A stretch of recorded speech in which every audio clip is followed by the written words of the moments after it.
Welcome to another chapter Pastoralist in the Modern World, Class 9 History. What is the meaning of the word pastoralist? A sheep or a cattle farmer, चरवाहे या पशुपालक. Pastoralist वे लोग होते हैं जो पशुपालन पर निर्भर करते हैं. They depend on their livestock और वे अपने पशुओं के साथ एक स्थान से दूसरे स्थान पर घूमते रहते हैं. The most pastoralists do not stay in one place. They are typically nomadic or semi-nomadic, moving periodically or cyclically in search of fresh pastures and water for their livestock.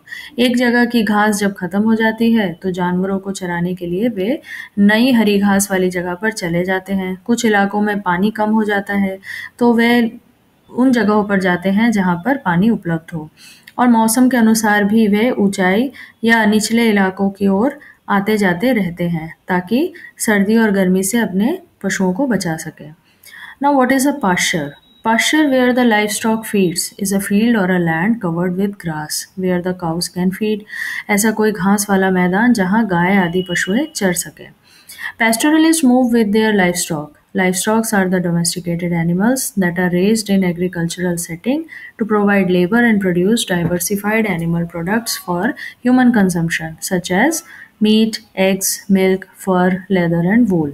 The movement of pastoralists is a key survival strategy that allows them to adapt to environmental changes and prevent overgrazing of any single area. अपने पशुओं के लिए ताज़ा चरागाहों और पानी की खोज में समय-समय पर या नियमित रूप से एक स्थान से दूसरे स्थान पर pastoralists घूमते रहते हैं. Overgrazing occurs when too many livestock graze an area.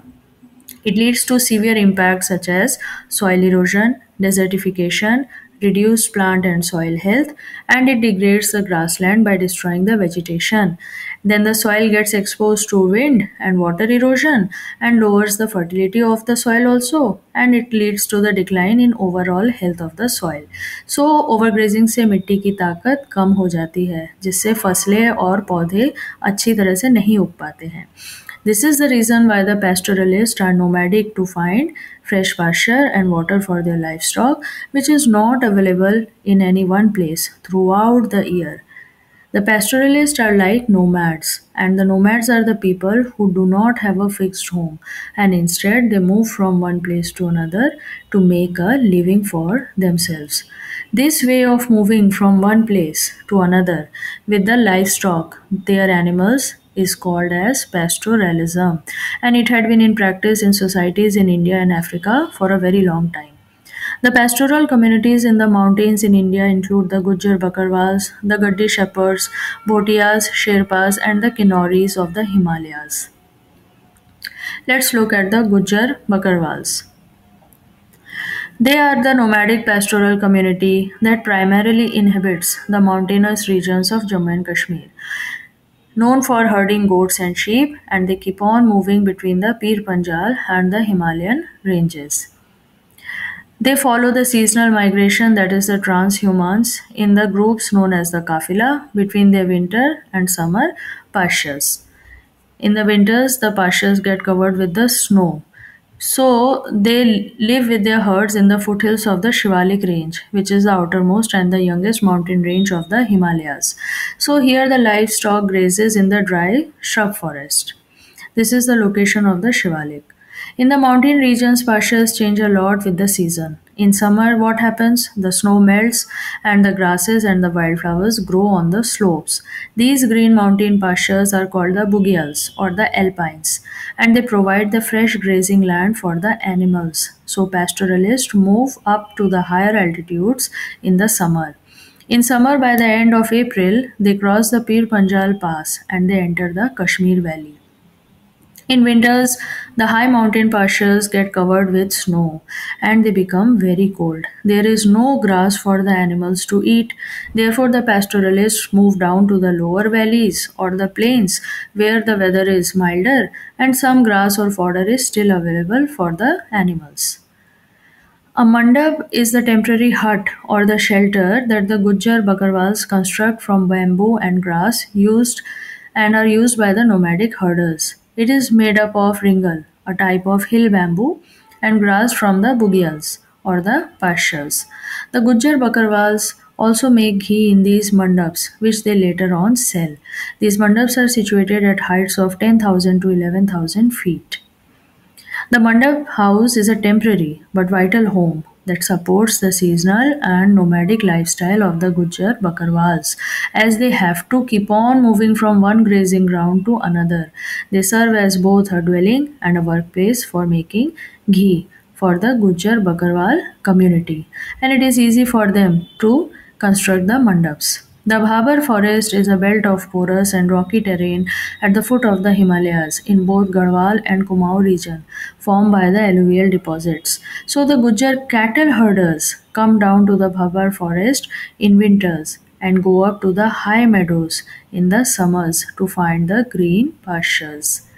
The main work of the Gujjar Bakarwals is therefore rearing animals and making milk and ghee and the wool products. Many of these people who are the Gujjar Bakarwals were originally from Jammu and they came up to the hills in the 19th century. Now let's look at the Gadi shepherds. They are also the pastoral community, but they are from Himachal Pradesh and they are known for their traditional pastoral life of herding sheep and goat. They also follow similar cycle of seasonal transition. The Gaddis move with their flocks between different altitudes based on the season. They spend winters in the lower Shivalik hills naturally where the weather is milder, and then they move to the higher altitude pastures in Lahul and Spiti Valley during the summer months where they will find the green pastures. They move to the Dhars by April when the snow melts. The Dhar refers to the high altitude mountain meadows in the Himalayas where they take their sheep and goats to graze during the months of the summer. By September, again they move back to the Spiti and Lahul and stop in their villages to reap their summer harvest and sow their winter crops, and also to shear their sheep. Shear means the act of cutting the wool from a sheep. The Gadi shepherds shear their sheep for the health and comfort of the sheep and for the economic value of the wool. The shearing of sheep is done at the Ul Valley near Palampur in Himachal Pradesh. Then they further move to their winter base in Shivalik Hills to escape the heavy snowfall in the mountains, and the lower lying hills provide mild climate and allow the flocks to graze in the dry shrub forest and open pastures. By April, again they go back to the summer meadows. The Bhotias, the Sherpas, and the Kinauris, they are also the pastoral communities living in the mountainous regions. They are all the Himalayan pastoral communities known for their seasonal and cyclical movement between the winter and summer pastures for their livestock. To maintain the grazing of the livestock, these communities keep on changing the pastures as per the season. They are traditional communities that rely on herding, and their annual movement allows them to use different pastures and lets the land to regenerate, helping to prevent the overuse of any land at a particular time. If the land gets overused, then it will become barren and the growth of the grass will be affected. When the animals stop grazing, grasses and plants regrow from remaining roots and seeds in the soil. These plants add organic matter when they shed their leaves and the roots. They protect the soil from erosion by the wind or rain because their roots are holding on to the soil, and they create the shade, reducing the soil temperature and also the moisture loss due to the excessive heat of the sun. So, this is the benefit of leaving the land after the grazing. So, the pastoral communities are following this process to rejuvenate the health of the soil. In the next video, we will study the remaining portion of the chapter. Please like, share, and subscribe. Thank you very much.